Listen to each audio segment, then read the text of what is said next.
우리가 이 세상에서 그리스도인으로 살아간다는 게 결코 쉽지 않은 일입니다. 예수님도 산상설교에서 우리 그리스도인의 삶을 좁은 문에다 비유하십니다. 마치 좁고 길이 협착하여 찾는 자가 적은 문으로 들어가는 것과 같습니다.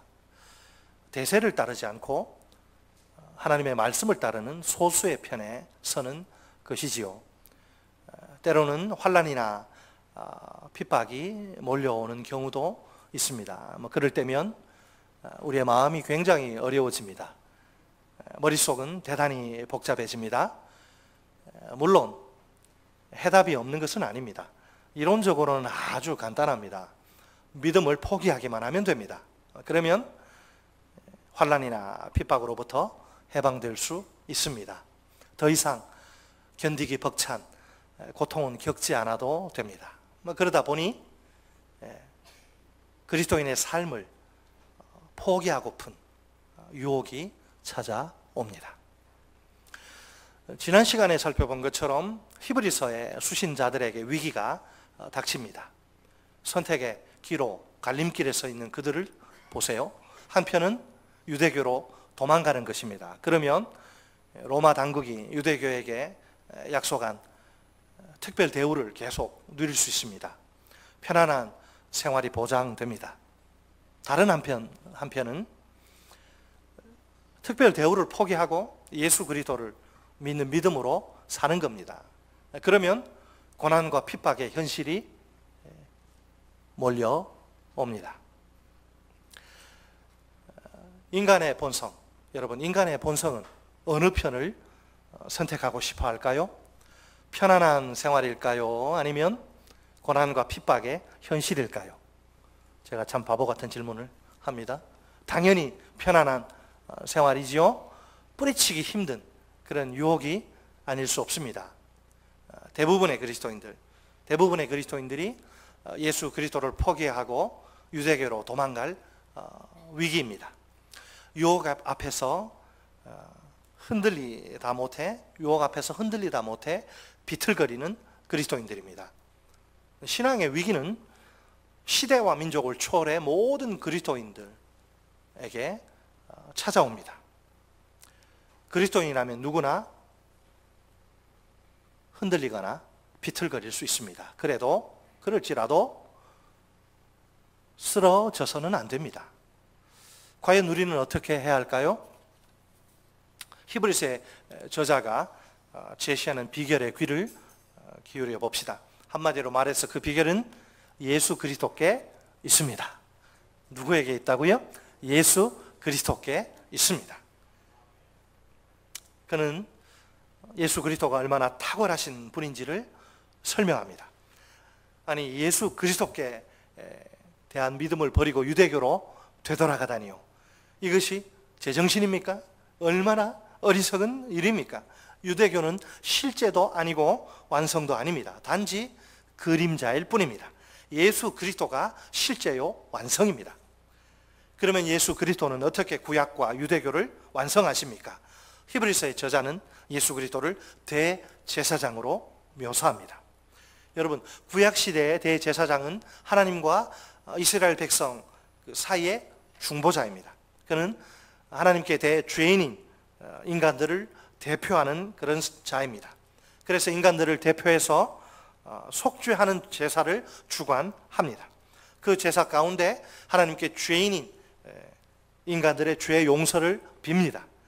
또한 그는 매일의 상번제와 절기의 제사를 주관합니다. 무엇보다 그에게 특별히 중요한 것은 7월 10일 대속죄일의 제사입니다. 그는 하나님의 임재를 상징하는 지성소에 제물의 피를 가지고 들어갑니다. 하나님의 존전에서 언약궤 위에다 그 피를 이렇게 뿌립니다. 그러면 이스라엘 백성들이 1년 동안 지은 모든 죄가 한꺼번에 다 용서받습니다. 죄 때문에 깨어진 하나님과 이스라엘의 관계가 다시 회복됩니다. 그런데 이것은 예수 그리스도의 사역의 그림자에 불과할 따름입니다. 예수 그리스도는 구약의 대제사장이 약속한 속죄와 구원을 완성하신 분입니다. 십자가의 죽으심과 부활로서 말입니다. 또한 예수 그리스도에 관한 중요한 사실이 하나 있습니다. 그가 십자가 고난과 부활의 순간에만 대제사장 역할을 감당하신 게 아니라는 점입니다. 그분은 오늘도 여전히 하나님 앞에서 우리의 대제사장 역할을 감당하십니다. 오늘 본문은 현재 예수 그리스도가 우리를 위해 수행하시는 대제사장직이 얼마나 효과적인지를 보여줍니다. 이를 통해 예수 그리스도가 얼마나 탁월하신 분인지를 강조합니다. 그분이 탁월하신 이유가 무엇입니까? 우리 다 같이 본문 14절 상반절 말씀을 한 목소리로 읽겠습니다. 14절 상반절 시작. 그러므로 우리에게 큰 대제사장이 계시니 승천하시니 곧 하나님의 아들 예수시라. 아멘. 첫째로 큰 대제사장이신 예수 그리스도가 탁월하신 첫 번째 이유는 그분이 승천하신 자이기 때문입니다. 먼저 예수 그리스도는 누구라고요? 큰 대제사장이십니다. 정확히 말하면 위대한 대제사장이십니다. 아론 계통의 레위인 대제사장과는 차원이 다른 대제사장이십니다. 처음부터 아예 비교 자체가 불가능한 완전하고 완벽한 대제사장이십니다. 다음으로 예수 그리스도는 어떤 분이에요? 승천하시니입니다. 승천하시니, 이 말씀은 예수님 당시에 1세기 사람들의 우주관을 반영합니다. 그 당시 사람들이 생각한 이 하늘은 오늘날 우리가 생각하는 하늘과 달라요. 그들은 하늘이 여러 층으로 층층이 나뉘어져 있다고 생각합니다. 바울이 3층천에 올라갔다 이야기하지 않습니까? 그 여러 하늘의 층층마다 악한 영들이 존재한다고 믿습니다. 그 악한 영들의 목표는 뭘까요? 우리가 사람이 하나님께 접근하는 것을 방해하는 것입니다. 그들이 이런 생각을 통해 표현하려는 것은 무엇입니까? 거룩하신 하나님이, 완전히 거룩하신 하나님이 우리 더러운 죄인들로부터 얼마나 멀리 떨어져 계시는가 하는 점입니다. 요즘 우리의 신앙생활은 어떻습니까? 언제나 하나님을 부지런히 찾고 있습니까? 늘 하나님 앞에 잘 나아가고 있습니까? 이 일에 있어서 우리가 겪게 되는 흔한 어려움이 있지요. 하나님이 얼마나 나로부터 멀리 떨어져 계시는가 하는 느낌입니다. 이때 내 머릿속에 그려지는 하나님의 모습이 있습니다. 높고 높은 저 하늘 보좌 위에 팔짱을 끼신 채 가만히 앉아 계시는 하나님 말입니다. 내 마음속에서 불쑥 고개를 내미는 음성을 한번 들어볼까요? 하나님이 내 문제들에 관해 더 이상 아무런 관심이 없을 거야. 이제는 나를 이해하시지 못할 거야. 나를 도와주시지도 않겠지? 또한 우리가 하나님께 나아가려 할 때에 악한 방해 세력들이 그들의 활동이 있습니다. 어찌하든지 하나님으로부터 우리를 멀리 떼어놓으려는 못된 세력이지요. 그 악한 방해 세력은 마귀와 그 졸병들, 부하들, 쫄따구들인 귀신들입니다. 마귀는 끊임없이 우리를 죄에 빠뜨리려고 애씁니다. 이것보다 더 효과적인 방법이, 우리를 하나님으로부터 떼어놓는 가장 확실한 방법, 죄 가운데 빠뜨리는 거예요. 이것보다 더 효과적인 방법이 없다는 걸 지혜로운 마귀가 잘 알기 때문이죠.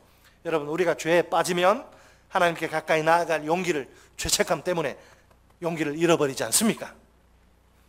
그런데 예수 그리스도가 그 하늘들, 이게 복수로 쓰여 있어요. 하늘이 아니라 하늘들입니다. 그런데 예수 그리스도가 하늘들을 뚫고, 하늘들을 밑에서부터 쫙 다 뚫고 올라갔습니다. 하늘 보좌 우편에 좌정하십니다. 그분이 부활 승천하신 것이지요. 그 결과 온갖 부정적이고 악한 세력을 물리치십니다. 적대의 세력을 한꺼번에 극복하십니다. 다 도사리고 있었는데, 층층마다 악한 세력이 있었는데 다 뚫어버리고 다 찢어버리고 올라가 버리셨으니까 모든 적대 세력을 한꺼번에 극복하시고 죄의 세력을 단번에 다 박살내신 거예요. 우리가 하나님 앞으로 가까이 나아가지 못하게 방해하는 세력이 패퇴한 거예요. 이제는 누구든지 직접 그 방해물 다 제거했으니까 이제는 누구든지 직접 하나님께 나아갈 수 있는 길이 활짝 열립니다. 예수 그리스도를 의지하기만 하면 됩니다. 할렐루야. 오늘 여기에 모인 우리가 누구입니까? 하나님 앞에 아무 내세울 것 없는 초라한 일개 피조물에 불과하지 않습니까? 반면에 하나님은 누구십니까? 온 우주 만물의 창조주이시며 통치자, 만왕의 왕이시지 않습니까?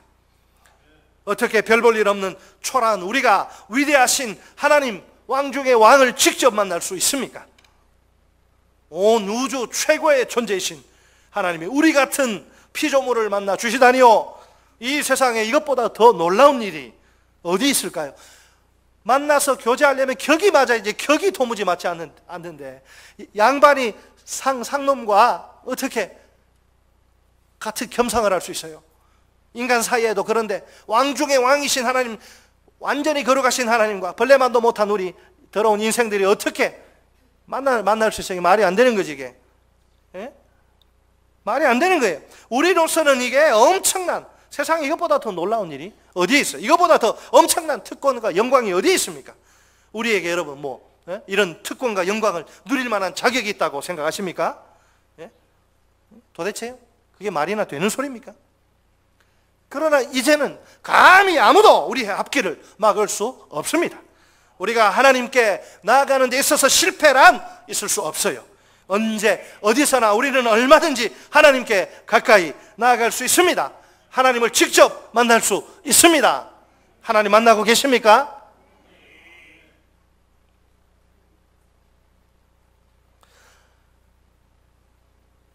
여러분, 두 번째 예수님이 탁월하신 이유. 자, 본문 15절 말씀을 우리 한 목소리로, 본문 15절 말씀을 한 목소리로 읽습니다. 시작. 우리에게 있는 대제사장은 우리의 연약함을 동정하지 못하실 리가 아니요 모든 일에 우리와 똑같이 시험을 받으신 이로되 죄는 없으시니라. 아멘. 둘째로, 자, 큰 대제사장이신 예수 그리스도가 탁월하신 두 번째 이유는 그분이 지상에 인간으로 오셔서 몸소 인간성을 체험하신 분이기 때문입니다. 예수 그리스도는 우리 인간의 모든 연약과 시험과 고난을 친히 온 몸으로 겪으신 분이에요. 그래서 우리의 모든 시험과 고난을 정확히 있는 그대로 완벽하게 이해하십니다. 여기서 동정이란 말은 함께 느낀다. 나 혼자 느끼는 게 아니라 같이 함께 느낀다. 같이 나눈다. 이런 말이에요. 이 세상에서 누가 우리의 연약을 탓하지 않고 함께 느낄 수 있습니까? 누가 우리의 연약을 끝까지 있는 모습 그대로 인정할 수 있습니까? 누가 우리의 연약을 완전히 이해할 수 있습니까? 누가 우리의 연약을 언제나 받아들일 수 있습니까? 부모님이 그러실 수 있습니까? 아니면 배우자가 그럴 수 있습니까? 그것도 아니면 형제나 자매가 그럴 수 있습니까? 그 모든 게 아니면 가장 친한 마니또, 가장 친한 친구가 그럴 수 있습니까? 물론 한두 번은 그럴 수 있겠죠. 네? 그러나 횟수가 점점 늘어나면 어떨까요? 한두 번으로 됩니까 이게? 자꾸만 우리의 연약이 반복적으로 드러나는 거예요. 고쳐지지가 않는 거예요. 그럴 경우엔 사람이 지쳐요. 자꾸 그렇게 되면 이야기가 달라집니다. 인간에게는 한계가 있는 법이기 때문이죠. 한계를 넘으면 어느 순간 반드시 폭발하게 되어 있어요. 보통은 이렇게 말합니다. 더 이상 도저히 못 참겠다. 나 못 해먹겠다. 또한 동정은, 여러분, 동정은 단순한 감정이나 느낌의 차원을 뛰어넘습니다. 적극적인 행동까지 포함합니다. 도움을 얻지 못하는 자들에게 도움을 주는 행동까지 의미합니다. 예전에, 지금도 여전히 문제지만 예전에 인터넷 채팅이 사회적으로 아주 큰 무리를 일으킨 적이 있어요. 채팅 공간이 건전한 대화의 장이 아니라 탈선의 온상이 되어버린 것이지요. 대부분 처음엔 일상의 외로움을 벗어버리기 위해 심심풀이 땅콩으로 시작한 채팅입니다. 혹은 호기심에 이끌려 뛰어드는 경우도 있습니다. 낯선 이성과의 대화라. 자극적이지만 뭔가 아주 색다른 맛이 있을 것 같습니다. 새우깡도 아닌데 자기도 모르게 자꾸만 손이 가요. 문제는 배우자가 두 눈 시퍼렇게 뜨고 살아 있다는 사실입니다. 그래도 눈이 가려져서 점점 채팅에 빠져들다가 급기야는 불륜으로 이어집니다. 결국에는 가정 파탄으로 끝나고 맙니다. 정말 내 마음을 속 시원하게 언제든지 다 털어놓을 수 있는 상대가 있다면 얼마나 좋을까요? 지치고 힘들 때면 곧장 달려가서 그 품에 푹 안기는 겁니다. 그에게만큼은 내 모든 아픔과 슬픔과 고통을 다 쏟아내어도 괜찮은 거예요. 그런 친구가 늘 내 곁에 있어서 나를 도와준다고 생각해 보세요. 그래, 내가 당신의 모든 연약함, 모든 눈물, 모든 고통을 다 이해해. 내가 도와줄게. 아무 걱정하지 마. 자, 어서 주저하지 말고 내게로 와. 오늘 본문은 우리에게 그런 놀라운 분이 있다고 소리칩니다. 그분이 누굽니까? 바로 우리 주 예수 그리스도. 내가 인터넷 채팅이나 불건전한 동호회 모임 같은데 기웃거릴 이유가 없어요. 내게는 예수 그리스도 한 분이면 충분합니다. 그분 앞에선 내 모든 아픔과 슬픔과 고통을 마음껏 쏟아놓을 수 있습니다. 그분이 아무도 만질 수 없는 내 깊은 곳을 만져주세요. 나를 새롭게 고쳐주십니다. 그럴 때 거짓말처럼 내게 회복의 은혜가 찾아옵니다. 나는 그분 때문에 외롭지 않아요. 자, 우리 좌우에 계신 분 함께 우리 이렇게 이야기했으면 좋겠습니다. 자, 보시고, 나는 그분 때문에 외롭지 않아? 진짜입니까? 예수 때문에 외롭지 않습니까? 예수 그리스도는 내 연약을 결코 모른 채 하시지 않습니다. 책망하시지도 않습니다. 비난하시지도 않습니다. 정죄하시지도 않습니다. 절대로 나를 이렇게 취급하시지 않습니다. 너 정말 보자보자하니? 보자기도 아닌데 해대도 너무하는구나. 넌 아무래도 구제불능이야. 이제 넌 끝이야. 아웃! 나를 바라보시면서 말씀하시는 주님의 음성입니다. 나도 너랑 똑같은 경험을 해봐서 내 마음 누구보다 잘 안다. 너 고통당할 때 주님이 너와 고통을 하시며. 예수님의 동참, 예수님이 인간성을 다 체험했어요. 예수님의 그러면 동참, 그 동참의 정도는 어디까지입니까? 모든 면에서 우리와 똑같이 시험을 받으신 게 분명합니다. 우리 인간이 받는 모든 종류의 시험을 예수님도 받으십니다. 그것도 우리 인간과 똑같은 수준에서 받으십니다. 그러니까 인간의 연약함에 자신을 완전히 노출시키신 셈입니다. 물론 그렇다고 해서 예수님이 우리가 똑같으신 것은 아닙니다. 그분께는 다른 모든 인간들과 구별되는 결정적인 차이가 있습니다. 죄가 전혀 없다는 사실입니다. 그분은 모든 시험에서 단 한 번도 실패하신 적이 없습니다. 어쨌든 예수 그리스도는 언제나 내 연약을 함께 느끼십니다. 항상 함께 나누십니다. 왜 그러실까요? 이유가 있어야 돼요. 자, 우리 다 같이 본문은 책갈피에 놓으시고 히브리서 2장으로 갑니다. 2장 맨 마지막 17절, 18절 말씀. 히브리서 2장 17절, 18절 맨 마지막. 시작. 그러므로 그가 범사에 형제들과 같이 되심이 마땅하도다. 이는 하나님의 일에 자비하고 신실한 대제사장이 되어 백성의 죄를 속량하려 하심이라. 그가 시험을 받아 고난을 당하셨은즉 시험 받는 자들을 능히 도우실 수 있느니라. 아멘. 여러분, 우리가 시험을 당할 때 왜 홀로 심한 외로움에 몸서리를 칩니까? 이 세상 그 어느 누구도 우리를 이해할 수 없다고 생각하기 때문이 아닙니까? 그 생각에 빠지면 빠질수록 아픔과 고통이 더욱더 커져만 갑니다. 그런데 예수 그리스도가 우리와 똑같은 인간의 모습으로 이 세상에 오십니다. 우리가 경험할 수 있는 연약과 시험과 고난을 몸소 겪으십니다. 그분은 평범한 인물이 아니에요.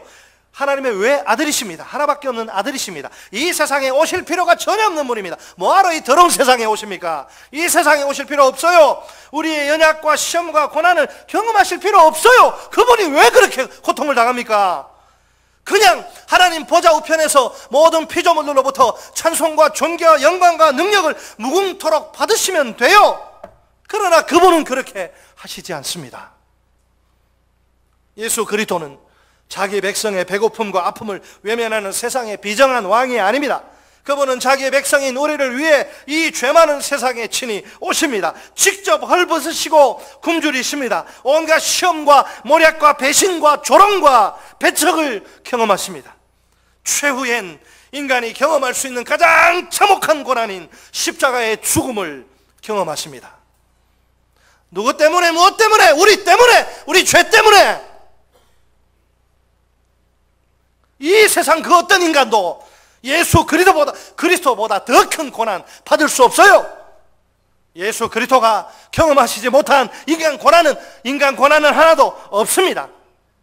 그래서 예수 그리스도는 내 모든 연약과 시험과 고난을 100% 이해하실 수 있습니다. 함께 느끼실 수 있습니다. 함께 나누실 수 있습니다. 능히 나를 도우실 수 있습니다. 물론 누구든지 인생에 여러 가지 문제로 크게 고민하고 방황할 수 있습니다. 예를 들면 경제 문제, 가정 문제, 진로 문제, 취업 문제, 결혼 문제, 자식 문제, 문제 연속, 문제 투성이죠. 우리 인생이 다 그래요. 그래도 괜찮습니다. 지금 이 순간에도 그리스도는 하나님 앞에서 자신의 역할을 성실히 감당하십니다. 우리의 대제사장이요, 영원한 특급 변호사로서의 역할을 말입니다. 그분께는 바캉스나 방학이 아예 없어요. 아니 월차, 그 흔한 월차조차도 없습니다. 주님은 우리들 한 사람 한 사람의 모든 문제와 연약함과 아픔과 슬픔과 고통과 고민을 낱낱이 하나님께 친히 말씀드리십니다. 우리 중에 문제가 없는 사람 있습니까? 다 우리 솔직히 말해 다 우리는 허당이지 다. 문제 없는 사람은 아무도 없어요. 살아서 숨을 쉬는 우리에게 문제로부터 자유로울 수가 없는 겁니다. 나그네의 등짐처럼 평생을 따라다니는 게 문제. 그러니까 문제가 없는 내가 아니라 있는 내가 정상입니다. 좀 다시 우리 한번 해볼게요. 문제가 없는 내가 아니라 있는 내가 정상이다. 네, 다 거기서 거기에요.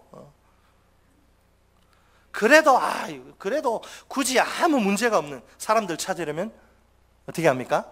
있어요. 그런 사람 있어요. 네. 어떻게 되죠? 옛날 그 망우리 공동묘지에 가면 다 그 누워 있습니다. 네. 문제 없어요. 그 사람들 아무 문제 없습니다. 비록 우리가 아무리 문제가 많더라도 낙심하거나 절망할 필요는 전혀 없습니다. 우리에게 승천하신 큰 대제사장 하나님의 아들 예수 그리스도가 살아계시지 않습니까? 우리가 이 예수 그리스도를 의지해 항상 하나님을 왕을 대통령하고 비교도 안 되는 왕을 내가 직접 만날 수 있다니까요. 언제나 그 왕의 도우심을 경험할 수 있다니까요. 이것이 우리에게 얼마나 큰 위로와 힘과 소망이 됩니까? 이제 히브리서의 저자는 우리에게 승리의 두 가지 비결을 제시합니다. 비틀거려도 쓰러지지 않는 비결. 먼저 우리 다 같이 본문 14절 우리 사장으로 오셔서 아까 읽지 않고 남겨둔 거 있죠. 14절 본문 14절 하반절 말씀 한 목소리로 읽겠습니다. 우리가 거기 시작. 우리가 믿는 도리를 굳게 잡을지어다. 아멘. 자, 첫째, 우리가 비틀거려도 쓰러지지 않으려면 뭐 해야 돼요? 뭘 붙잡아야 한다? 믿는 도리를 굳게 붙잡아야 합니다. 이 믿는 도리가 뭐냐? 내가 인정한 것, 우리가 인정한 것을 말합니다.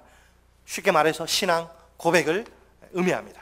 우리가 믿고 고백하는 예수 그리스도께 관한 진리를 말합니다. 1차적으로는 예수님을 큰 위대한 대제사장으로 믿는 것을 가리킵니다. 승천하신 자 곧 하나님의 아들로 믿는 것을 뜻합니다. 다시 말해서 우리가 예수님을 큰 대제사장이요 승천하신 자 곧 하나님의 아들로 인정한 그것을 굳게 잡자는 말입니다.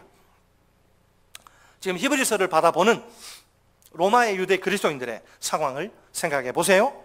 환난과 그 핍박 앞에서 신앙의 뿌리가 흔들리는 중입니다. 예수 그리스도께 대한 신앙을 포기하고 유대교로 다시 돌아가려고 합니다.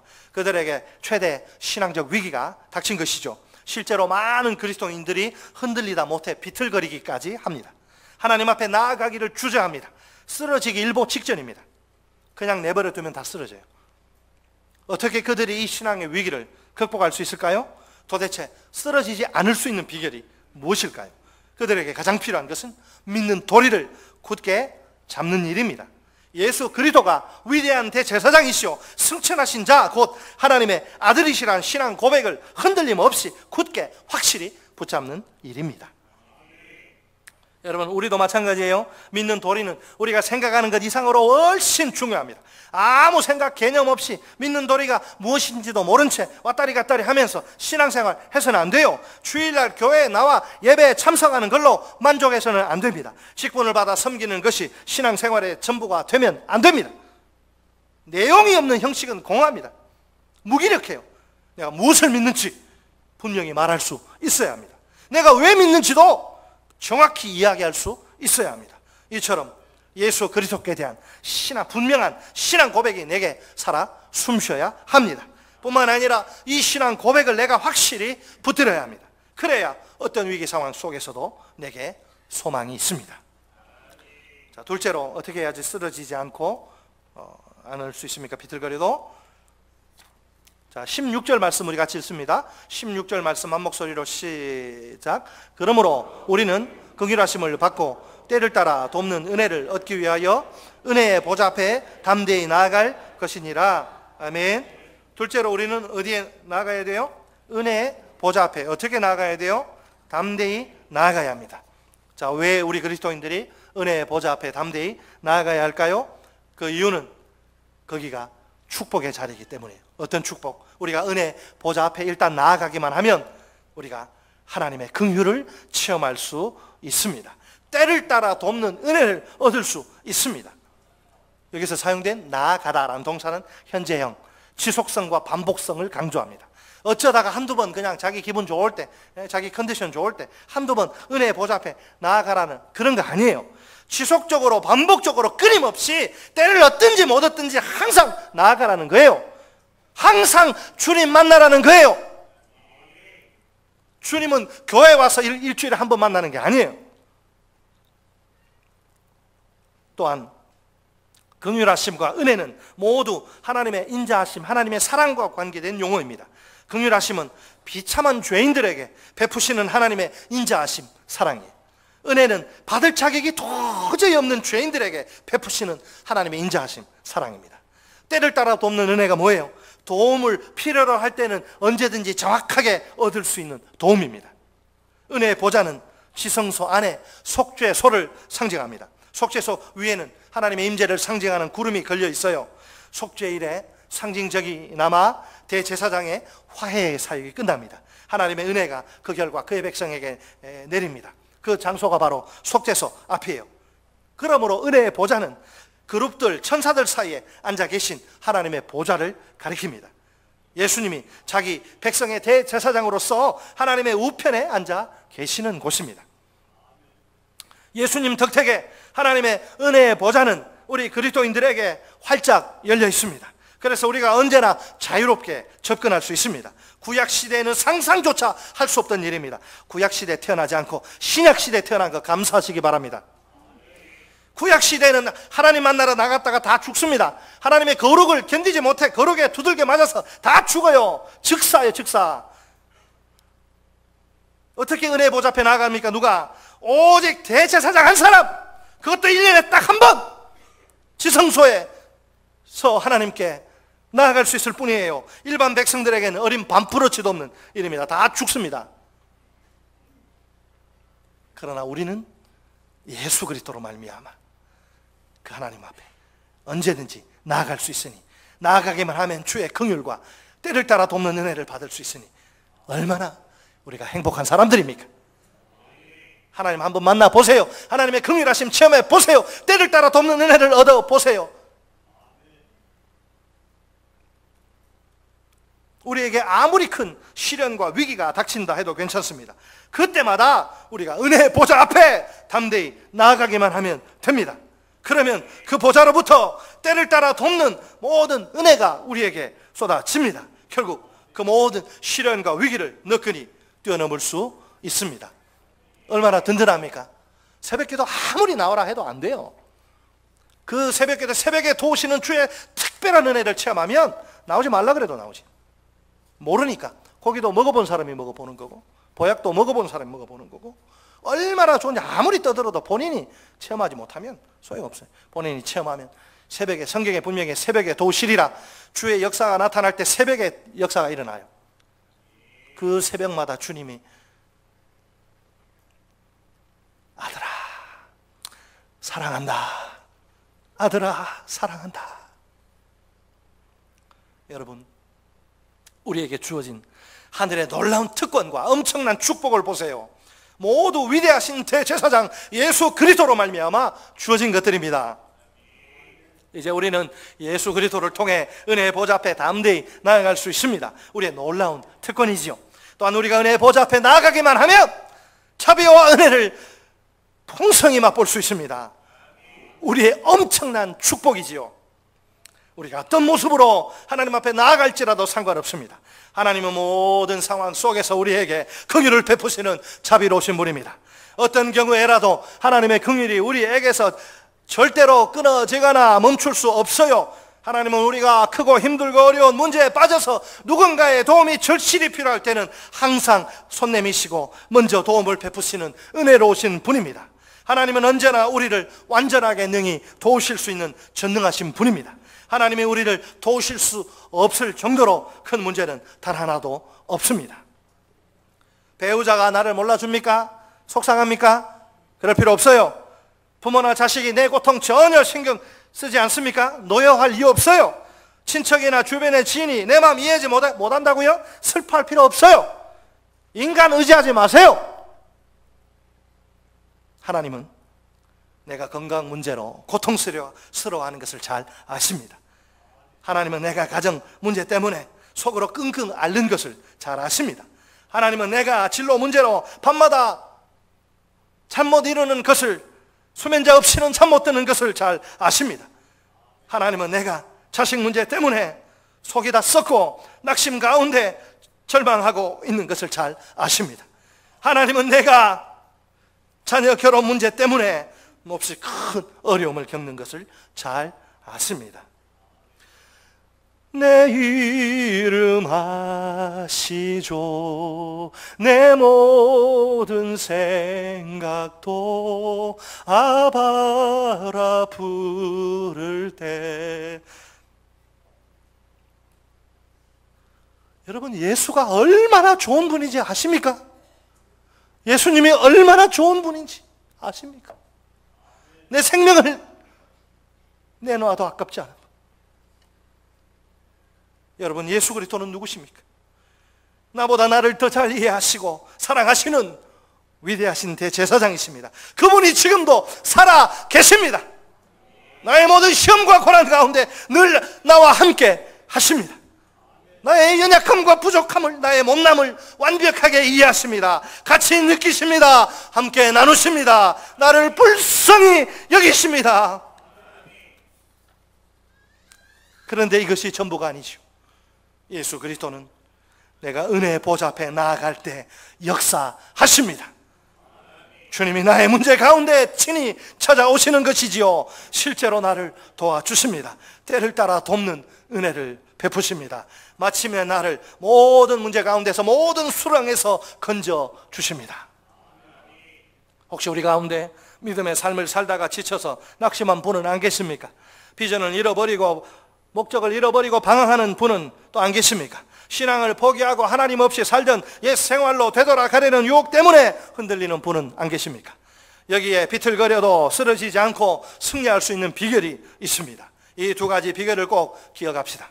첫째로, 어떤 경우에라도 항상 믿는 도리를 굳게 붙잡자.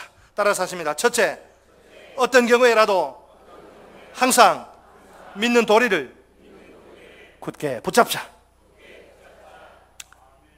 내게 예수 그리스도께 대한 분명한 신앙 고백이 살아 있습니까? 혹시 신앙 고백이 바람 앞에 갈 때처럼 사정없이 흔들리고 있지는 않습니까? 예수 그리스도는 위대한 대제사장이시오 승천하신 자 곧 하나님의 아들이십니다. 내가 이 신앙 고백을 흔들림 없이 목에 칼이 들어와도 굳게 붙들어야 합니다. 확실히 붙잡아야 합니다. 둘째로, 예수 그리스도를 의지해 하나님의 은혜 보좌 앞으로 담대히 나아가자. 따라서 하십니다. 둘째, 예수 그리스도를 의지해 하나님의 은혜의 보좌 앞으로 담대히 나아가자. 오늘 내가 하나님의 은혜의 보좌 앞으로 담대히 나아가고 있습니까? 아니면 여러 가지 이유 때문에 주저하고 있지는 않습니까? 모든 상황 속에서 내가 하나님의 은혜의 보좌 앞으로 담대히 나아가야 합니다. 중단하거나 멈추지 않고 지속적으로 반복적으로 끊임없이 계속 나아가야 합니다. 그러면 하나님의 끝이나 다음이 없는 긍휼을 맛볼 수 있습니다. 때를 따라 돕는 주님의 놀라운 은혜를 풍성히 확실히 경험할 수 있습니다. 마지막으로 우리 다 함께 이렇게 오른 주먹을 불끈 쥐고 외쳐볼까요? 이렇게 오른 주먹을 저처럼 쥐시고 비틀거릴 수는 있어도 쓰러질 수는 없다. 한 번 더. 비틀거릴 수는 있어도 쓰러질 수는 없다. 아멘. 할렐루야.